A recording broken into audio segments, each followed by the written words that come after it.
যা হওয়ার তা হয়ে গেছে। সে তোমাকে ভালোবাসতো না, তাই তোমার সাথে এই রকম ছলনা করতে পারছে। তুমি প্লিজ কেঁদো না, আর তুমি আবার প্রথম থেকে শুরু করো, দেখবে সব ঠিক হয়ে যাবে। কিন্তু আমি তো তাকে খুব ভালোবেসেছি, নিজের থেকেও বেশি বিশ্বাস করতাম তাকে, আর সে কিনা আমার সাথে। প্লিজ রিমো, কান্না থামাও। দেখো লোকে কি বলবে, তারা তো খারাপ বলবে। তাই বলছি এখন আপাতত ওই দিকটায় চলো, সেখানে গিয়ে না হয় কান্না করবে। এরপর আমি আর রিমো একটা খালি জায়গায় বসলাম। প্রায় 2 ঘন্টা কান্না করার পর তার কান্না থামলো। রিমো, তোমার হয়েছে, এবার তো বাড়িতে চলো, দেখো রাত 8টা বাজে। আচ্ছা চলো। এরপর আমি আর রিমো বাড়িতে চলে আসলাম। রিমোও কিছুটা স্বাভাবিক হয়েছে। এরপর রাতে খাবার খাওয়ার সময় হলো, আর এক বিপত্তি। ভাইয়া আমাকে বলল, সৌফ, তুই একটি রুমুকে ডেকে আনতো খাওয়ার জন্য। আচ্ছা ভাইয়া। এই বলে রিমোর ঘরের দিকে গেলাম রিমোকে ডাকার জন্য। যেই আমি রিমোর ঘরে ঢুকলাম তখন দেখলাম রিমো তার হাতে ব্লেড দিয়ে একটা আঁচড় দিছে এবং টপ টপ করে রক্ত পড়া শুরু হয়ে গেছে। আমি তাড়াহুড়ো করে আমার পকেট থেকে রুমাল বের করে রিমোর হাতে পেঁচিয়ে দিলাম যাতে একটু রক্ত পড়া কমে, কিন্তু রক্ত পড়া যেন বন্ধই হচ্ছে না। আমার সাদা রুমালটা রক্তে পুরোটা লাল হয়ে গেছে, আর এই দিকে রিমো কান্না করে যাচ্ছে। আমি রিমোকে ঠাস করে একটা থাপ্পড় মারলাম এবং বললাম, চুপ থাক, এখন এত কান্না কিসের? যে চলে গেছে সে তো গেছে, তার জন্য নিজের জীবন শেষ করা লাগবে নাকি? আমার কথা শুনে রিমো কিছুটা শান্ত হলো। এরপর আমি রিমোকে কোলে তুলে নিচে চলে গিয়ে ভাইয়াকে বললাম, ভাইয়া তাড়াতাড়ি গাড়ি বের করো, রিমোকে নিয়ে হাসপাতালে যেতে হবে। কেন, কি হয়েছে? আগে তুমি গাড়িটা বের করো। এরপর আমি আর ভাইয়া মিলে রিমোকে হাসপাতালে নিয়ে গেলাম। ওখানে যাওয়ার পর ডাক্তার রিমোর হাতে সেলাই করে। অনেকখানি কেটে গেছে হাতটা, তাই 5টা সেলাই দেয়, এরপর ব্যান্ডেজ করে দেয়। রাত 12টার দিকে আমরা বাড়ি চলে আসি। বাড়িতে আসার সাথে সাথে সবাই জিজ্ঞেস করতে থাকে কিভাবে কেটেছে। তখন আমি বললাম, আরে তেমন কিছু না, ব্লেড দিয়ে নখ কাটতে যাই, তখন হাতটা কেটে যায়। কি রে তুই না? ভাইয়া আর কিছু বলতে না দিয়ে ভাবিকে নিয়ে ঘরে চলে যায়। ভাইয়াকে আজ ঘটে যাওয়া সকল কিছু বলে দিয়েছি, তাই ভাইয়া ভাবিকে নিয়ে যায়। কিছুক্ষণ পর ভাবি রিমুকে ভাত দিয়ে যায় খেতে। তারও তো আজ বাসর রাত, সেখানেও তো কিছু নিয়ম আছে, সেগুলো পূরণ করতে ভাবি চলে যায় বাসর ঘরে। তখন রিমু বলল, শুভ, আমার হাত তো কাটা, প্লিজ তুমি আমাকে একটু খাইয়ে দাও না প্লিজ। ওরে আল্লাহ, এই মেয়েকে নিয়ে আমি কি করব কিছুই বুঝতে পারতেছি না। সে নাকি আমার হাতে ভাত খাবে। আমি একটু বিরক্ত হয়েছি, কারণ এর আগে আমি কাউকে খাইয়ে দেই নাই, তাই তার থেকে বেশি হয়েছি কারণ আমার ক্রাশ আমার হাতে খেতে চাইছে। তাই তখন রিমু আমাকে ডাক দিল, এই শুভ, কি হলো, খাইয়ে দিবে না? দিচ্ছি। এরপর রিমুকে খাইয়ে দিতে লাগলাম। কিছুক্ষণ পর রিমুর খাওয়া শেষ হলো। তখন তাকে পানি খাইয়ে দিতে যাব, তখন দেখি সে তার ডান হাত দিয়ে পানি খাইতেছে। আরে রিমুর তো বাঁ হাত কেটেছিল, আর সে তো ডান হাত দিয়ে সহজেই খেতে পারত। তখন আমি কিছুটা রাগী কণ্ঠে রিমুকে বললাম, এটা কি হলো? কই, কি আবার হবে? তোমার ডান হাতটা তো ভালো, তাহলে তুমি আমার হাতে খেলে কেন? ওমা, তাই তো। এই বলে রিমো একটা হাসি দিল। রিমোর এই হাসি দেখে আমার সমস্ত রাগ চলে গেল। আমি তার হাসি দেখতে লাগলাম। রিমো এটা বুঝতে পেরে হাসিটা বন্ধ করে আমাকে বলল, কি দেখতেছেন এইভাবে? তোমার হাসিটাকে। শুধুই কি হাসি দেখতেছেন নাকি আরো কিছু দেখতেছেন? তোমাকেও দেখতেছি, কত সুন্দর তুমি, সুন্দর তোমার এই হাসিটা, যেটা দেখে 1000 বছর কাটিয়ে দিতে পারবো আমি। তাই নাকি? এই রে, এটা কি বললাম আমি? সে যদি এখন কিছু মনে করে তাহলে তো প্রেম করার আগেই আমার ব্রেকআপ নিশ্চিত। মনে মনে বললাম। কি হলো, চুপ করে আছেন কেন? এটা বাদ দেন, আগে বলেন আপনি আমার হাতে খাবার খেলেন কেন? আপনার হাত তো ঠিকই আছে। আসলে আমার না নিজের হাতে খেতে একদমই ভালো লাগতেছিল না, তাই আমি আপনার হাতে খেলাম। প্লিজ রাগ করিয়েন না, কাল থেকে তো আর খাবো না। কেন খাবে না? বারে, কালকে তো আমরা চলে যাব, তাহলে খাবো কিভাবে? ও তাই তো। আর যদি আপনি চান তাহলে কিন্তু সকালের নাস্তা ও দুপুরের খাবার খেতে পারবো আপনার হাতে। সত্যি? 100% সত্যি। তো এত আপনি আপনি করতেছেন কেন? আমরা তো ফ্রেন্ড হতে পারি, তাই না? আপনি চাইলে আরো কিছু হতে পারি। কি হলো বলেন, আমরা কি ফ্রেন্ড হতে পারি না? অবশ্যই। তাহলে নো, আপনি অনলি তুই। আচ্ছা। এই বলে আমি প্লেট রাখতে উঠতে যাব, তখনই ভাবি এসে রিমোকে ঠাস ঠাস করে 2টা থাপ্পড় মেরে রিমোকে জড়িয়ে ধরে কান্না করতে লাগলো। এই, তোকে কে বলছিল হাত কাটতে? যদি শুভ না দেখতো তখন কি হতো তুই বল?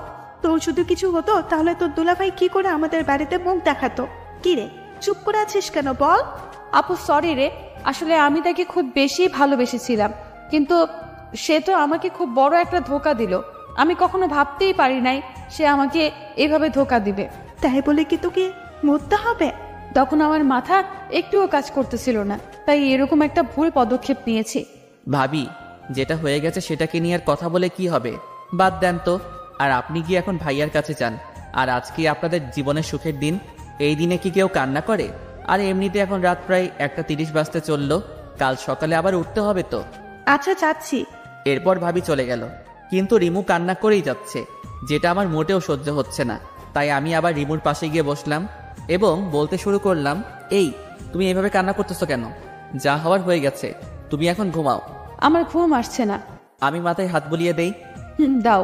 আমি রিমুর মাথায় হাত বুলিয়ে দিচ্ছি আর রিমুর মুখের দিকে তাকিয়ে আছি। তার চেহারাটা কত মায়াবী। এই মায়াবী কন্যাকে যদি আমার বউ হিসেবে পেতাম তাহলে খুব ভালোবাসতাম তাকে, কিন্তু সে কি কখনো আমাকে ভালোবাসবে? এইসব ভাবতেছি, তখন দেখি যে রাত 2:13 বাজে।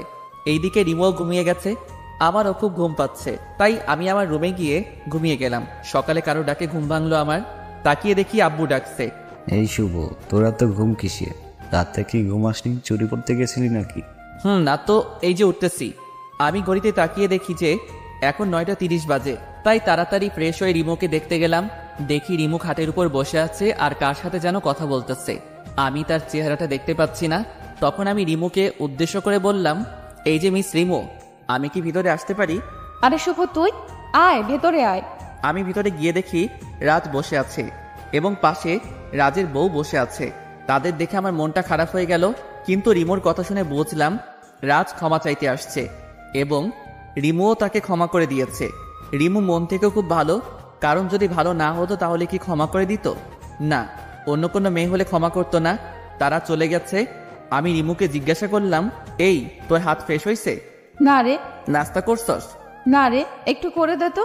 এই যে খাবার, আপু সকাল 8টার সময় খাবার দিয়ে গেছে, তুই খাইয়ে দিবি বলে এখনো খেতে পারিনি। এখন তাড়াতাড়ি খাইয়ে দে তো, ওষুধ খাওয়া লাগবে তো। দিচ্ছি। এই বলে রিমুকে খাইয়ে দিতে লাগলাম। তাকে খাইয়ে দিতে আমার খুব ভালো লাগতেছিল। আমি ভাবতেছিলাম যদি সারা জীবন এইভাবে তাকে খাইয়ে দিতে বললে আমি তাকে খাইয়ে দিতে পারবো। আউচ, ব্যথা পাইছি তো। রিমু শয়তানি হাসি হাসতেছে, যেটা দেখে আমি আবারও রিমুর প্রেমে পড়ে গেলাম। আচ্ছা সরি, আর দেবো না। ওকে। খাবার শেষে ওষুধ খেলো এবং তাকে ঘুমাতে বলে আমি নিচে এসে নাস্তা করতেছি। এমন সময় ভাইয়া এসে বলল, কিরে, আমার শালিকাকে তোর বুঝি খুব পছন্দ হয়েছে? আমি কিছুটা লজ্জা মিশ্রিত কণ্ঠে বললাম, আরে ভাইয়া তুমিও না।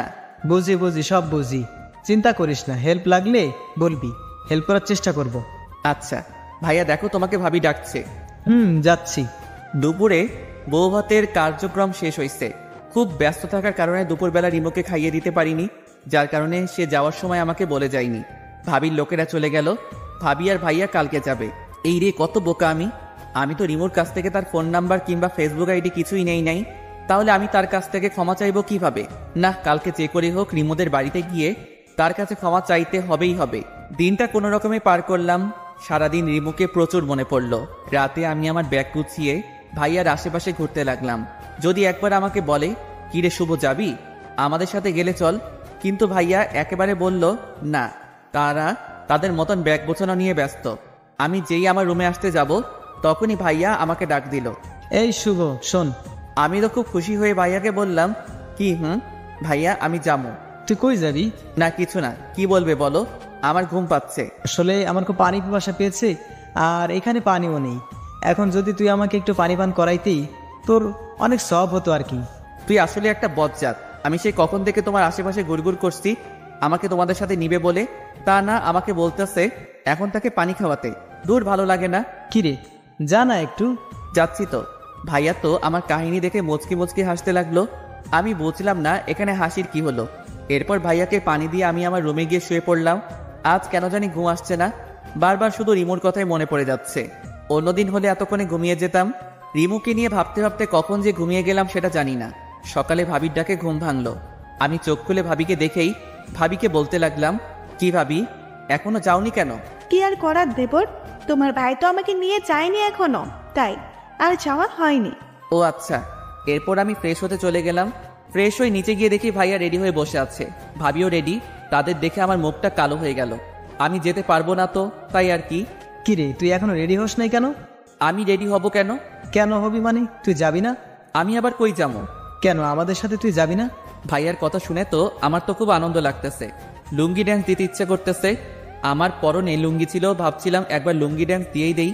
তারপর ভাবলাম এখানে অনেক লোক আছে, আমি না হয় আমার রুমে গিয়েই দিবনি। এখন দেওয়া যাবে না। আমি ওখানে গিয়ে কি করবো? কিছু করা লাগবে না, তুই গিয়ে তাড়াতাড়ি রেডি হয়ে নে, এমনিতেই অনেক দেরি হয়ে গেছে। আমি আর কিছু না বলে সোজা আমার রুমে চলে আসলাম। এসেই প্রথমে আমার লুঙ্গি ডান্সটা কমপ্লিট করে রেডি হয়ে নিচে চলে গেলাম। নিচে যাওয়ার পর ভাবি বলতে লাগলো, দেখি দেখি আমার দেবরটাকে নজর ফোঁটা দিয়ে দেয়, যাতে কেউ নজর না দেয়। আরে ভাবি তুমিও না। হয়েছে হয়েছে, আর লজ্জা পেতে হবে না, চল তাড়াতাড়ি। এরপর আমরা চলে আসলাম ভাবিদের বাড়িতে। আমি তো ভাবিদের বাড়িতে এসে রিমোকে খুঁজতে লাগলাম, কিন্তু কোথাও দেখতে পেলাম না। দূর, যার জন্য এখানে আসলাম তাকেই তো দেখতে পাচ্ছি না। তখনই কে জানি পিছন থেকে বলে উঠলো, বাবা তুমি কেমন আছো? আমি পিছন ঘুরে তাকিয়ে দেখি ভাবির আব্বু। জি আঙ্কেল ভালো, আপনি কেমন আছেন? ভালো আছি। তোমাকে কি বলে যে ধন্যবাদ দেব সেটা আমার জানা নেই। কেন আঙ্কেল ধন্যবাদ কেন? বাবা তোমার জন্য তো আজ আমার মেয়ে বেঁচে আছে। থাক না আঙ্কেল, ওই বিষয়টা বাদ দেন।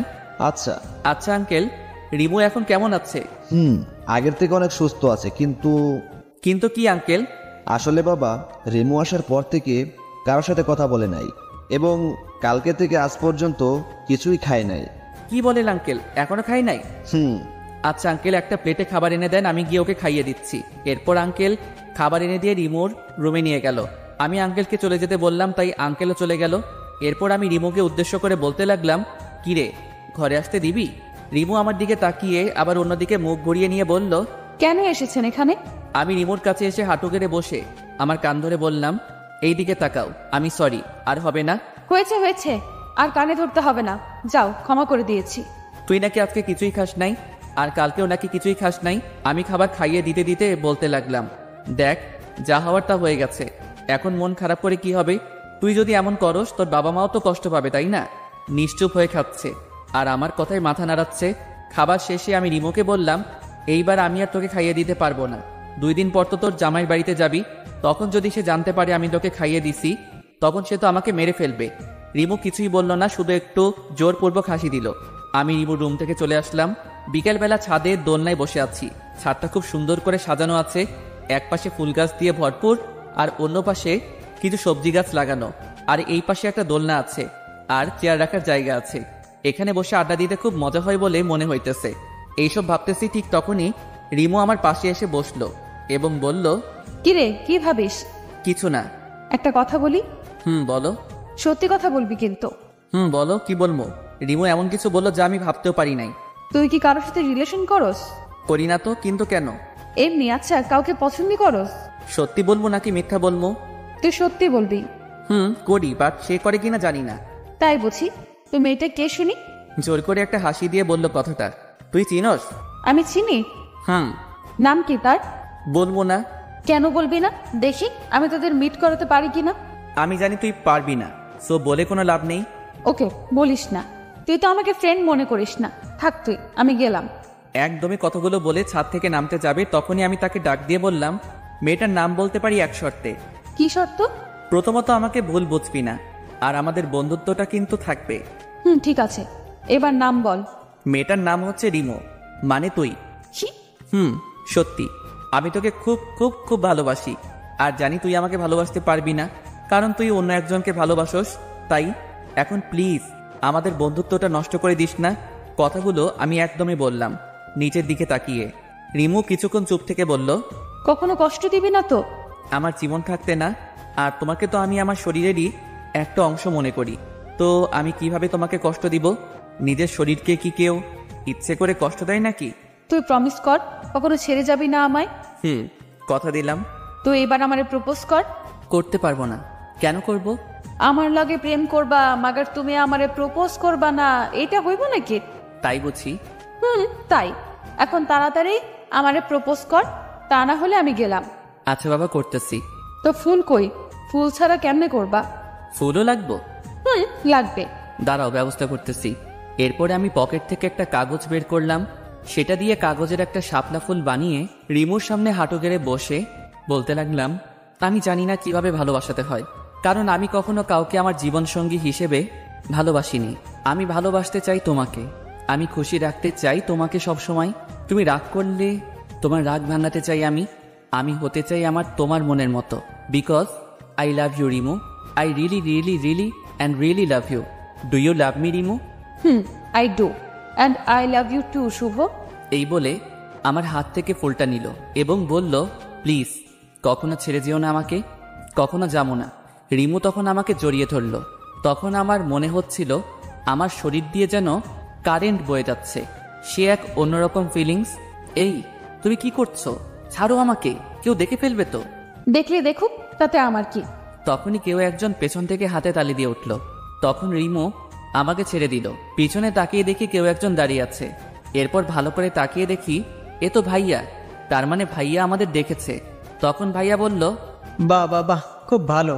আমার ভাই দেখি 5G। রিমুর সাথে দেখা হতে হতেই রিলেশন শুরু করে দিয়েছি। না ভাইয়া, আসলে রাখ তোর ভাই, আমি তো ভাবছিলাম তুই মজা করছিলি, এখন তো দেখি সত্যি সত্যি তুই রিমুর সাথে প্রেম করতেছস। আসলে জিজু হয়েছে কি, আর তুমি কেমন নেই? তোমাকে প্রপোজ করার সাথে সাথে কি তোমার অ্যাকসেপ্ট করতে হবে? কিছুদিন তাকে ঘোরাবা, এরপরে না হয় রিলেশন শুরু করতা। এইটা বলে ভাইয়া হাসতে শুরু করলো। আমি তো পুরাই ভেবাচাকা খেয়ে গেছি। ভাইয়া এটা বলে কি? তার মানে কি ভাইয়া আমাদের মেনে নিয়েছে? রিমু জানো, তোমার বোনের পিছনে আমি 6 মাস ঘুরেছি, এরপর সে আমার সাথে রিলেশন শুরু করেছে। আর তুমি? এই ভাইয়া আমাকে মেনে নিছে দেখে তোর সমস্যা হইতেছে কি? হ্যাঁ, যাও তুমি গিয়া ভাবির কাছে থাকো, আর আমি আমার পরিটাকে নিয়ে থাকি। যাও তো এখান থেকে। রিমু তো লজ্জায় লাল হইয়া যাইতেছে। এরপর ভাইয়াকে এক প্রকার জোর করে ঘরে পাঠিয়ে দিলাম, আর রিমুকে আবার জড়িয়ে ধরলাম। এইভাবে দিনগুলি যেতে লাগলো। দেখতে দেখতে 6 মাস কেটে গেল আমাদের রিলেশনের। এর মাঝে ঝগড়া, ঘুরতে যাওয়া, একে অপরকে খাইয়ে দেওয়া তো ছিলই। আজ শুক্রবার বন্ধুরা সবাই মিলে ঠিক করলাম আজকে ঘুরতে যাবো। সবাই সবার গার্লফ্রেন্ডকে নিয়ে যাবে। তাই আমিও রিমুকে কল দিলাম আমাদের সাথে যাওয়ার জন্যে। টুট টুট টুট। হ্যালো শুভ, বলো। জানো তুমি কি করতেছো? এই তো শুয়ে আছি, তুমি কি করতেছো? এই তো কিছু না। আচ্ছা তুমি কি আজকে ফ্রি আছো? না তো, কিন্তু কেন? আসলে আমরা সব বন্ধুরা মিলে ঠিক করছিলাম আজ সবাই সবার গার্লফ্রেন্ডকে নিয়ে একসাথে ঘুরতে যাব, তাই আর কি। ও সরি জান, আজ আমি যেতে পারবো না, প্লিজ রাগ করিও না। আজ না আমি একটু অসুস্থ, তাই আর কি। কি হয়েছে তোমার? না তেমন কিছু না, সামান্য একটু জ্বর। আচ্ছা বাই, পরে কথা বল মনে। ওকে বলে কলটা কেটে দিলাম। কি আর করার, আমি মনটা খারাপ করে ঘরে শুয়ে রইলাম 2 ঘন্টা। তখন সিফাত কল করে যা বলল তা শুনে তো আমার মাথায় আকাশ ভেঙে পড়ল। রিমু সে আমার সাথে এমনটা কেন করলো? আমি তো তাকে সত্যি ভালোবেসেছিলাম, তো সে আমার সাথে এমন কেন করলো?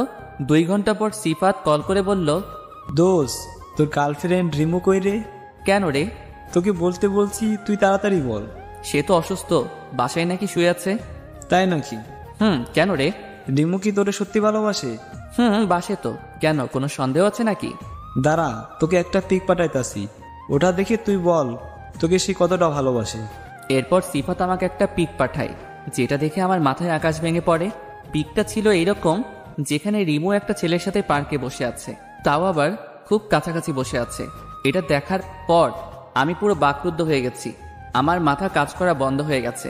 যাকে আমি এতটা ভালোবাসতাম সে কি করে আমার সাথে এমনটা করতে পারলো? আমার শরীরটা মনে হয় নিস্তেজ হয়ে যাইতেছে। হঠাৎ মাটিতে পড়ে গেলাম, আর কিছু মনে নেই। চোখ খুলে দেখি আমি শুয়ে আছি বিছানার উপরে। চারিদিকে অন্ধকার হয়ে গেছে, আমার পাশে কেউ নেই। ঘড়ির দিকে তাকিয়ে দেখি রাত 3টা বাজে। বিছানা থেকে উঠতে যাব, তখন দেখি মাথাটা ব্যথা করতেছে, উঠতে পারলাম না। পাশে মোবাইলটা রাখা, মোবাইলটা হাতে নিয়ে দেখি রিমু আমাকে 50টা কল দিয়েছে। রিমুর নামটা আমার ফোনের স্ক্রিনে দেখে আমার রাগটা আরো বেশি বেড়ে গেল। আমি তো তার সাথে ছলনা করিনি, সে আমার সাথে কেন করলো এমনটা? সে যদি আমাকে ভালো নাই বাসে তাহলে আমাকে বলে দিত সে আমাকে ভালোবাসে না, তাহলে এমন ছলনা করলো কেন? না, আর না, এই মেয়েকে আমি আর ভালোবাসবো না, এইসব চিন্তা করতেছি। আর তখন মাথা ব্যথা আরো বেড়ে গেল। আমি আবারও জ্ঞান হারিয়ে ফেললাম। আমি চোখ খুলে দেখি আমার পাশে মা বসে আছে। চারিদিকে তাকিয়ে দেখি ভাইয়া, ভাবি এবং তাদের পাশে রিমো দাঁড়িয়ে আছে। আর তার চোখগুলো ফোলা দেখা যাচ্ছে, হয়তো রাতে কেঁদেছে। সে কান্না করবে কেন এটা আমি বুঝলাম না। তখন আম্মু বলে উঠল, কিরে বাবা, এখন তুই কেমন আছিস? এই তো ভালো। তোর কি হয়েছিল? জ্ঞান হারিয়ে মাটিতে পড়েছিলি কেন? জানি না আম্মু, হঠাৎ মাথা ব্যথা শুরু হলো। এরপর আর কিছু মনে নেই। তো আমি খাটের উপর আসলাম কিভাবে? তোকে রাতে খাবার খাওয়ার জন্য আমি ঘরে ডাকতে যাই, তখন থেকে তুই মেঝেতে পড়ে আছিস। তখন তোর বাবা আর তোর ভাই তোকে খাটে শুইয়ে দেয়। ও আচ্ছা। আম্মু, তোমরা রুম থেকে একটু বাইরে যাও তো, আমি রিমুর সাথে কিছু কথা বলবো। আমার কথা শুনে সবাই রুম থেকে চলে গেল, শুধু রিমু দাঁড়িয়ে আছে। তখন আমাকে বলল, কেমন আছো? আমি কেমন আছি তা জেনে তোর কি? তুই গিয়ে তোর নতুন প্রেমিকের সাথে থাক। এসব তুমি কি বলছো? কেন, তুই বুঝিস না? আমি তো তোকে ভালোবেসেছিলাম, কেন তুই এমনটা আমার সাথে করলি? আরে কি করছিস সেটা তো আগে বলবা। কেন, কালকে কার সাথে পার্কে গিয়েছিলি? কে হয় সে তোমার? তুমি কি করে জানলে? এই দেখ, এটা দেখে। ও, এইটা দেখে? এতে হাসির কি হলো? তোর এই হাসি এখন ভালো লাগতেছে না। তাই বলছি তো, এই পিকটা দেখে তোমার এই অবস্থা? কেন হইব না? তুই আমাকে বললি তুই অসুস্থ, এখন তুই অন্য ছেলেদের সাথে ঘুরতে যাস। আমার জানটা দেখে আমার উপর রাগ করেছে। ওই, তুই কজনকে জান বানাস? কাল সারাদিন যার সাথে ঘুরলি তাকে বলস, আর আজকে আমায় তুই জান বলতে চাস? তোর কাহিনীটা কি? আরে মেরি জান, ওইটা তো আমার ফুফাতো ভাই ছিল। তার সাথে আমি ডাক্তারের কাছে গিয়েছিলাম, তখন সে আমার মন ভালো করতে আমাকে নিয়ে পার্কে গিয়েছিল। তো এটা আগে বলনি কেন? আমি কি জানতাম এত কিছু হয়ে যাবে যে?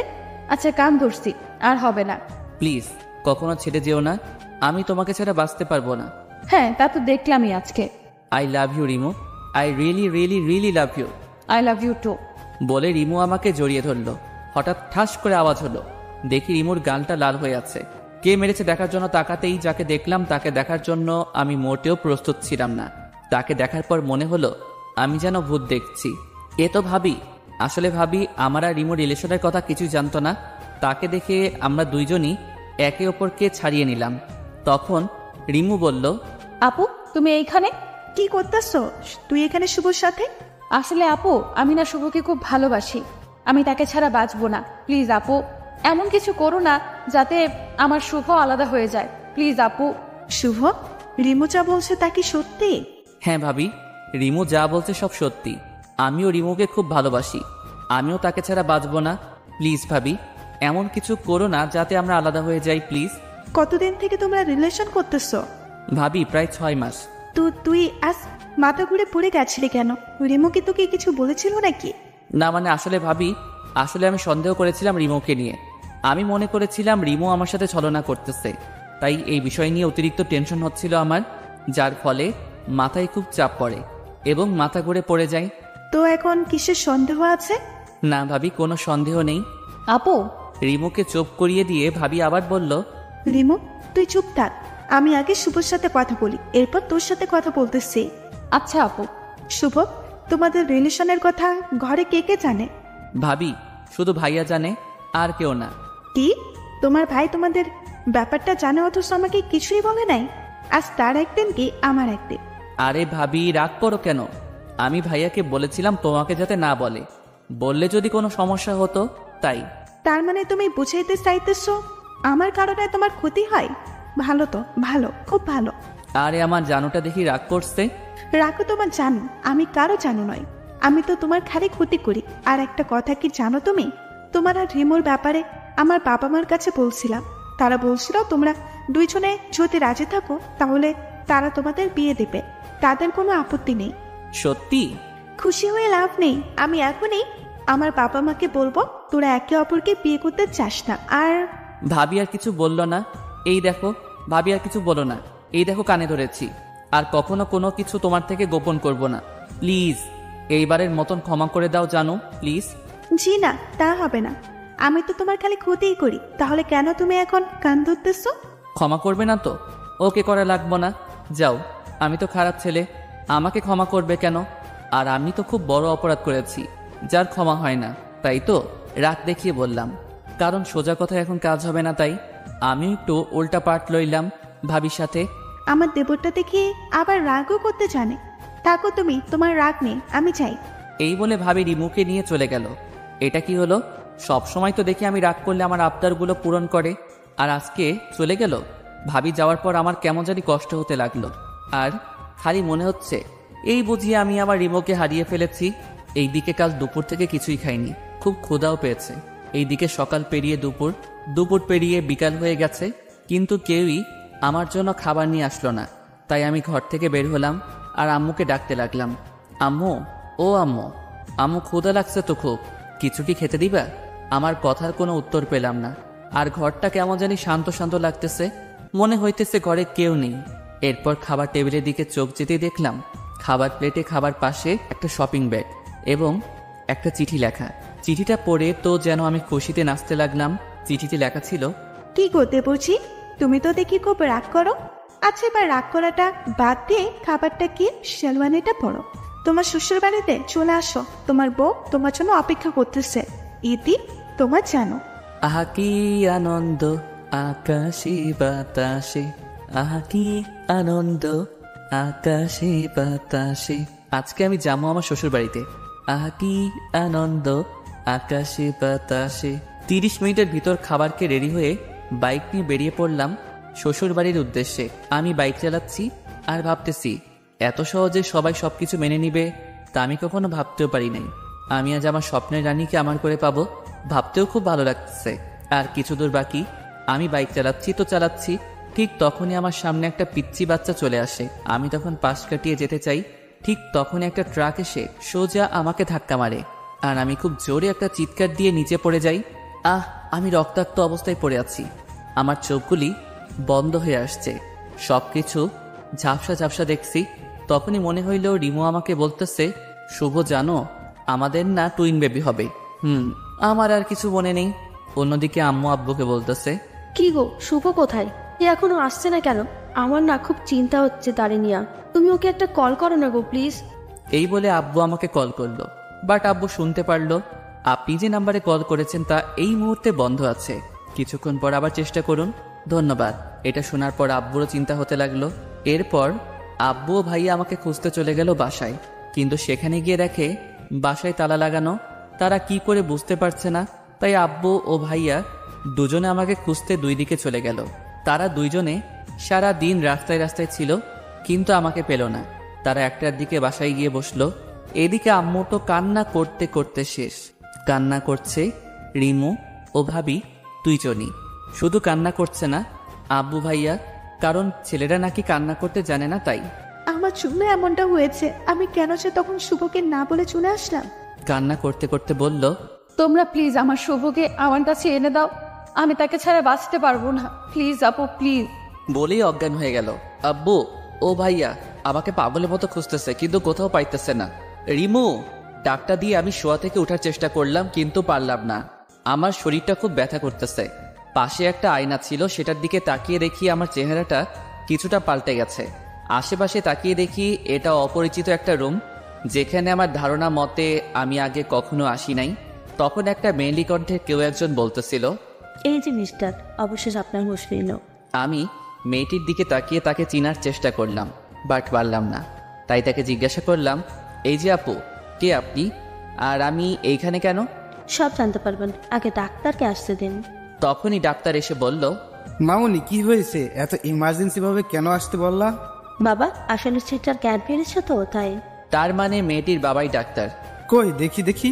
আমার দিকে তাকিয়ে বলল, ইট ইজ অ্যামেজিং, এত তাড়াতাড়ি রোগীর জ্ঞান ফিরে এসেছে, এটা সত্যি একটা দারুণ ব্যাপার।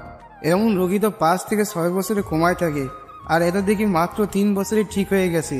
এখন একটু ব্যায়াম করলে আবার আগের এনার্জি ফিরে পাবে। কি বলছেন? কে 3 বছর কমাই ছিল? আপনি? কি বলেন ডাক্তার? আমার যতদূর মনে আছে আমি তো অ্যাক্সিডেন্ট করেছিলাম। তখন আমার শরীরের দিকে তাকিয়ে দেখি শরীরে কোনো জায়গায় রক্ত নেই, হাতে একটা জায়গায় সেলাইয়ের দাগ, তাও বেশ পুরনো বলে মনে হইতেছে। আর আমার জানা মতে আমার হাতে কোনো কাটা দাগ ছিল না। তখন পাশে থাকা দেওয়ালে ডিজিটাল ঘড়িতে তাকিয়ে দেখি 25/9/2020। আমার যতদূর মনে আছে আমি 21/7/2017 তারিখে অ্যাক্সিডেন্ট করেছিলাম। এরপর আমি মেয়েটিকে উদ্দেশ্য করে বললাম, এটা কি আসলে 2020 সাল? তো আমি এখানে আসলাম কি করে? আচ্ছা শুনুন তাহলে, আজ থেকে 3 বছর আগে 2017 তারিখে আমি একটা পার্টিতে গিয়েছিলাম। তখন পার্টি থেকে আসার সময় আমি আপনাকে রাস্তায় পড়ে থাকতে দেখি। পাশে অনেক লোকজন ছিল, কিন্তু কেউ সাহায্য করতে আসেনি। তখন আমি আর আমার ড্রাইভারকে নিয়ে কাছের একটা হসপিটালে আপনাকে নিয়ে যাই এবং আপনার ট্রিটমেন্ট করাই।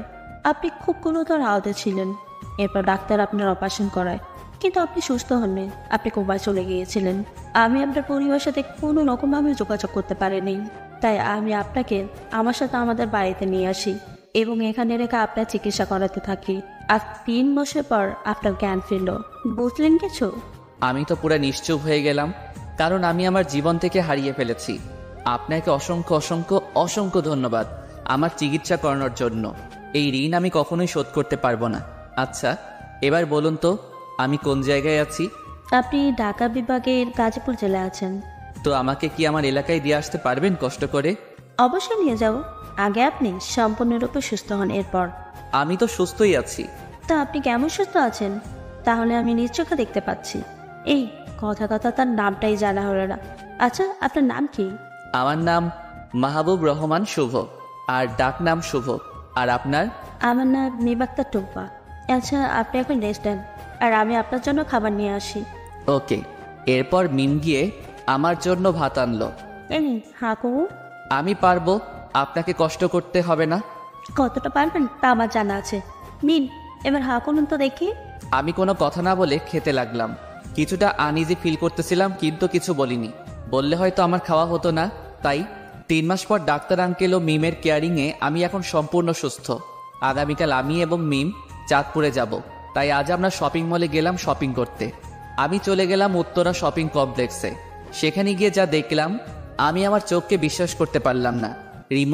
রিমু এখানে কি করতেছে?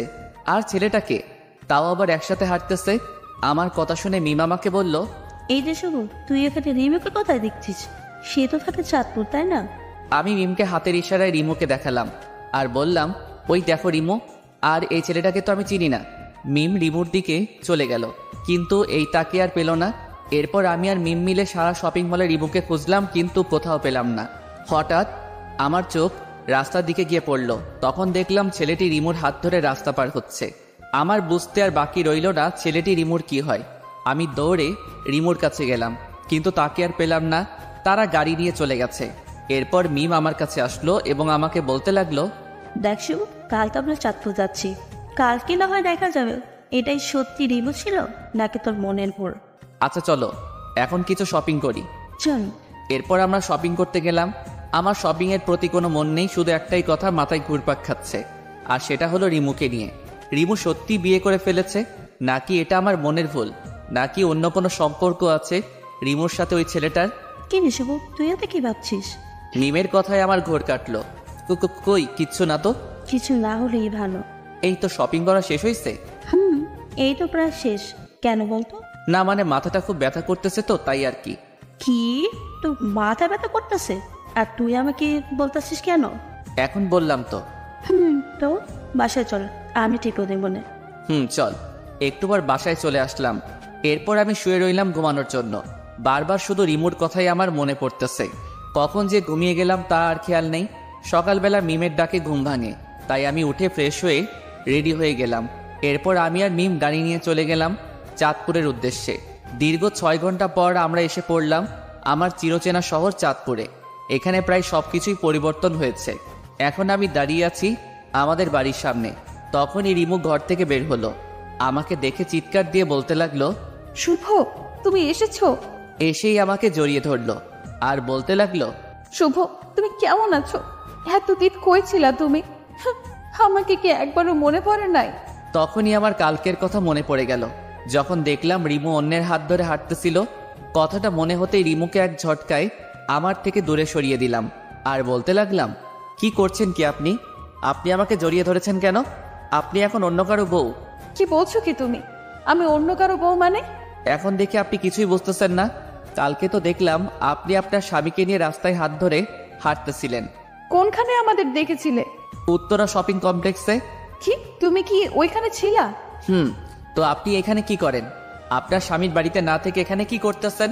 আমি তো আমার স্বামীর বাড়িতেই আছি। মানে? সেটা না হয় পরে জানবে, আগে বলো এই মেয়েটিকে। এটা আমার বউ। আমার কথাটা শোনার জন্য রিমু মোটেও প্রস্তুত ছিল না। কথাটা শোনার পর রিমুর চোখ দিয়ে পানি পড়তে শুরু হলো। কেন জানি তার চোখের পানি আমাকে খুব কষ্ট দেয়। এইবারও তাই হলো। এখনও তার চোখের পানি দেখে আমার বুকে ব্যথা শুরু হলো। কিন্তু কেন ব্যথা করতেছে? সে তো এখন আমার না, অন্য কারো হয়ে গেছে। তো আমার এমনটা লাগছে কেন? কিরে শুভ, তুই কই চলে গেছিলি? আমাদেরকে কি একবারও তোর মনে পড়ে নাই? বাবার কথায় আমি বাস্তবে ফিরলাম। না বাবা, পরে নাই, কারণ আমি 3 বছর কোমায় ছিলাম তাই। আর গত 3 মাস আগেই আমার জ্ঞান ফিরেছে। এরপর আমার সাথে ঘটে যাওয়া সব কিছুই বললাম। তা শুনে তো সবারই চোখে পানি, আর মিমকে সবাই ধন্যবাদ দিতেছে। আমি বাবাকে জিজ্ঞেস করলাম, বাবা, রিমু এখানে কি করে? কি আর বলবো, সেদিন যখন তুই আর আসলি না, এদিন থেকেই খুব কান্না করতে থাকে। তোর ছেলের বুকে নিয়ে ঘুমাই। কিছুদিন পর রিমুর জন্য পাত্র দেখতে থাকে তার বাবা মা, কিন্তু রিমু তাদের পরিষ্কার করে জানিয়ে দেয় যে সে তোকে ছাড়া আর কাউকে বিয়ে করবে না, তাই আমাদের এখানে চলে আসে। ও, তাহলে সে গাজীপুর কেন গেছিল? সেখানে রিমুর ছোট বোনকে বিয়ে দেওয়া হয়, তাই সেখানে করতে যায়। প্রথমে যেতে মানা করে, এরপর আমাদের জোড়াজুড়িতে যায়। আর কালকে সে আসছে এখানে। তার মানে আমি রিমুকে ভুল বুঝে কষ্ট দিয়েছি। এখন কি করি? যাই গিয়েও ডাক্তার ভাঙাই। এরপর আমি রিমুর কাছে গেলাম। আমি কি আসতে পারি? কেন আসবে? আপনি কি খুব রেগে আছেন আমার উপরে? না, কেন রেগে থাকবো? আচ্ছা, সরি। আপনি এখন সরি বলতেছেন কেন? রিমু কথাটা কান্না করতে করতে বলল, আমার পাগলিটা যে আমার উপরে রাগ করে আছে তাই। আপনার পাগলি কি? আপনি গিয়ে আপনার বউয়ের কাছে যান। আমার হবু বউ তো আপনি, তো আপনার কাছেই তো আমি আসবো, তাই না? না, আসবেন না। আপনি ওই মেয়েটার কাছে যান। কোন মেয়েটা? তখন যাকে আপনার বউ বলেছিলেন তার কাছে। আমাদের কিন্তু এখনো বিয়ে হয়নি। তো আমার কি? বুঝছি, সোজা আঙুলে ঘি উঠবে না, দেখে একটু বাকিয়ে ওঠে কি না। কি বিড়বিড় করতেছেন? যান এখান থেকে, আমার ভালো লাগতেছে না। তাই বুঝি? আচ্ছা, যাচ্ছি। ভাবছিলাম আপনাকে বিয়ে করে আপনাদের 2 বোনকে একসাথে রাখবো, কিন্তু আপনি তা চান না। ওকে, মিম কিন্তু দেখতে সুন্দর আছে, টানা 3 বছর আমার সেবা করছে, সেও হয়তো আমাকে ভালোবাসে। তাকে যদি আমি বিয়ের প্রস্তাব দেই, হয়তো সে না করবে না। তাহলে যাই, আপনাকে তো পেলাম না, আপনি তো আমাকে এখন সহ্যই করতে পারো না। এই কুত্তা, বিলাই, হাঁস, মুরগি, তুই কই যেতেছস? আর এক পা যদি সামনে যাস, তোর পা ভেঙে দিব। চুপচাপ এখানে আয়। পা ভাঙবে কেন? কচি খোকা, কিচ্ছু বোঝে না। প্রেম করবা তুমি আমার সাথে, অপেক্ষা করায় আর রাখবা তুমি আমারে, আর বিয়া করবা তুমি ওই শাকচুনিটারে? অসম্ভব। কেন, তাকে বিয়ে করলে কি হইব? আপনি তো এখন আর আমাকে ভালোই বাসেন না। এটা বলার দেরি রিমু আমাকে জড়িয়ে ধরার দেরি করে নাই।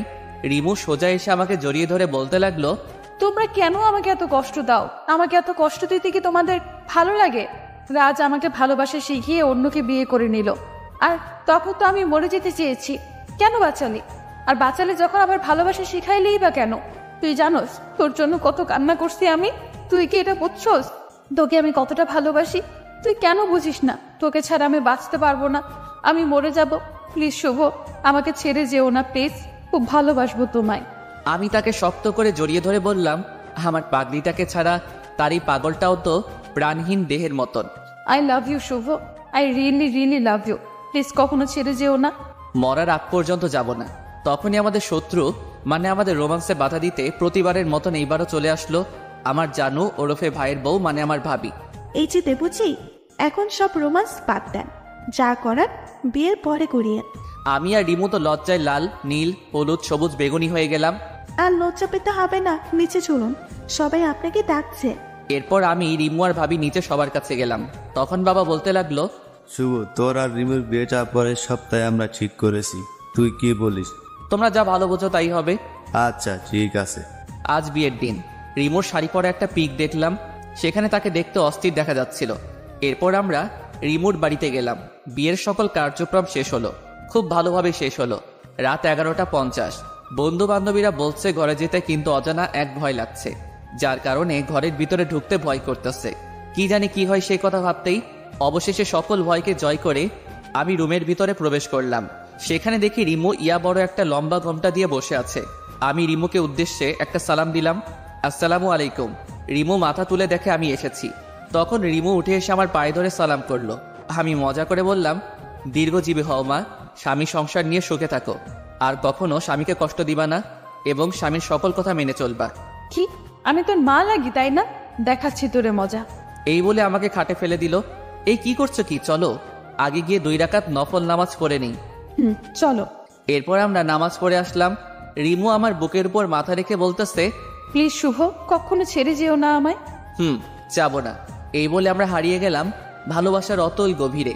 সকালে রিমুর ডাকে ঘুম ভাঙলো। এরপর উঠে গেলাম আর রিমুকে পেছন থেকে জড়িয়ে ধরলাম। আর কি করছো? কিছু না তো। আচ্ছা এখন গিয়ে গোসল করে এসো। আরো 5 বছর পর। আব্বু আব্বু ঘুম থেকে উঠো, আম্মু না আমাকে মারছে। রাইসার ডাকে আমার ঘুমটা ভেঙে যায়। আপনারা ঠিকই ধরেছেন, রাইসা আর কেউ না, সে হলো আমার কিউট পিচ্চি মেয়ে। আরেকজনও আছে, আর সে হলো রিহিকা। হ্যাঁ, আমাদের টুইন বেবি হয়েছে। তোমার আম্মু কেন তোমাকে মারছে?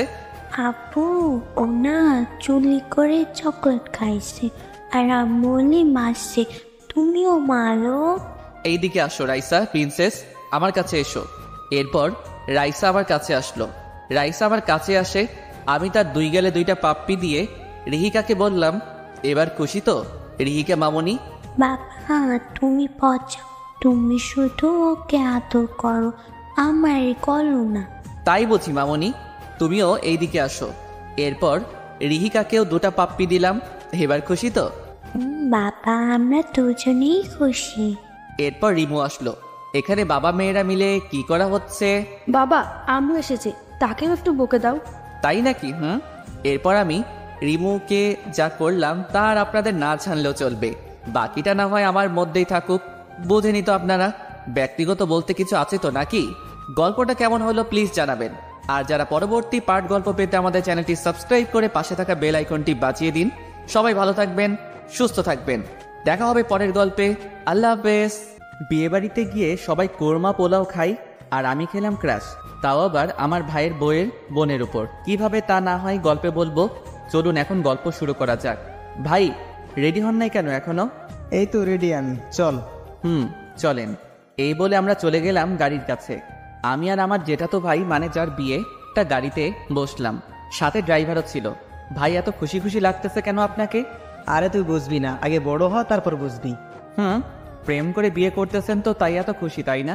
চিন্তা করিয়েন না, আমি কিন্তু আপনার শালিকেই বিয়ে করবো, এই বলে দিলাম। তারপরে দেখা যাবে, আগে তো প্রেম কর। করবো তো। আরো কথা বলতে বলতে বিয়ে বাড়িতে চলে আসলাম। আপনারা সকলেই তো জানেন ইটস করোনা টাইম, করোনা, তাই বিয়েটা তেমন ধুমধাম করে হয় নাই।